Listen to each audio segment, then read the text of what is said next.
The NCAA is investigating the Michigan football program amid allegations of sign stealing. What's going on up in Michigan? Oh, whoa. They said this has been going on for a while. Yesterday, Michigan, they suspended Stallion. So, Jim Harbaugh is in deep against the NCAA again.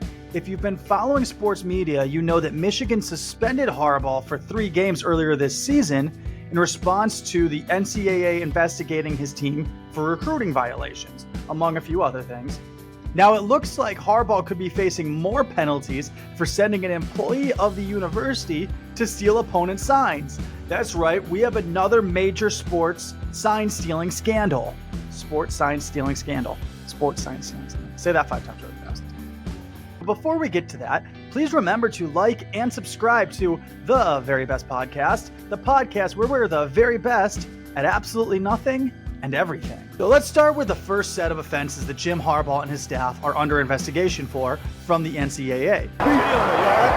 In January, news broke that Michigan and Harbaugh were under investigation for several rules violations back in 2020. One of the rules violations was for Harbaugh allegedly meeting with recruits for cheeseburgers during a COVID-19 dead period.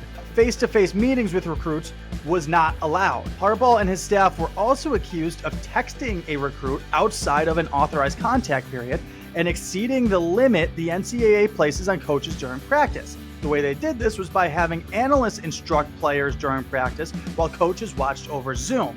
So I'm not entirely sure what that last part means. It sounds to me like what they're saying is that there are rules in the NCAA for how long these practices can go, or maybe how intense they can be, or things of that nature, or maybe how long a coach-hosted practice can go while players can conduct their own practices anytime they want.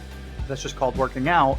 So to get around the coaching rules, it sounds like Michigan didn't have their coaches host extra practices or lengthy practices. Instead, they had team analysts conduct those practices while the coaches watched and critiqued over Zoom.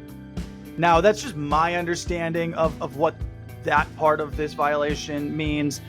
If you have a better understanding of it, please drop a comment in the comments section, explain it, because I'm a little confused about the specifics of that. I couldn't find too many things on the internet explaining what that was all about. So if you know more about it, please feel free to drop a comment. But all of that is not the part that made the NCAA so upset with Harbaugh and Michigan. Apparently, all of those violations are considered level 2 violations. The part that made the NCAA so upset with Harbaugh was the fact that he apparently lied to NCAA investigators while they were investigating him for meeting with players during the COVID-19 dead period. That's considered a level 1 offense, lying to the NCAA, that is. In July, it was reported that Michigan and the NCAA were in the works of negotiating for a 4-game suspension for Harbaugh.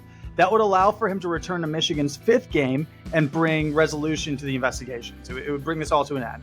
Now, apparently, the NCAA didn't like some of the terms of that deal, and ultimately they rejected it. A week and some change later, Michigan announced that they were going to self-impose a 3-game suspension for Jim Harbaugh. So the NCAA turned down the 4-game suspension, so the Michigan goes, fine, you don't want to accept our terms for the 4-game suspension? We're going to suspend him for 3 games, and then he's coming back to play to coach against Rutgers in week 4. The Wolverines went 3-0 without Harbaugh, and then went on to win another 4 games with him, until last week, before Michigan's 8th victory of the year, a brand new Harbaugh bomb dropped. The NCAA is now investigating Michigan for sign stealing. It was reported on Tuesday that Michigan is suspending Stallion, a Michigan staffer, while the NCAA conducts an investigation into whether Stallion has been traveling to Wolverine opponents' games and observing and recording their signs to report back to Michigan.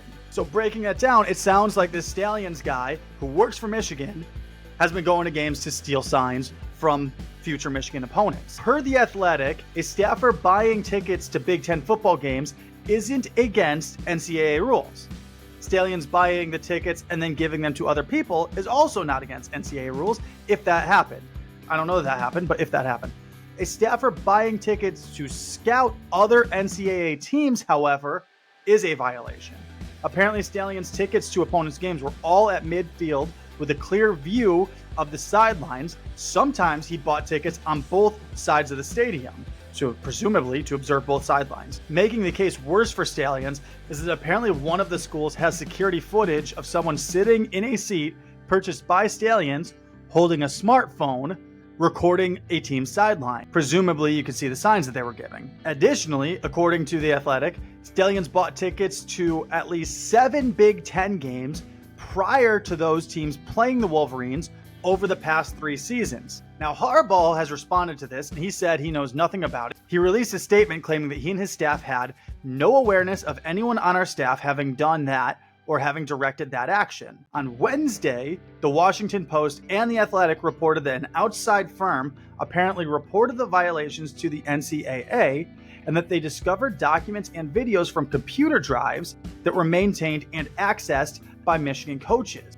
That proves that coaches were orchestrating a sign-stealing operation involving in-person scouts, as well as video recordings of coaches' sidelines.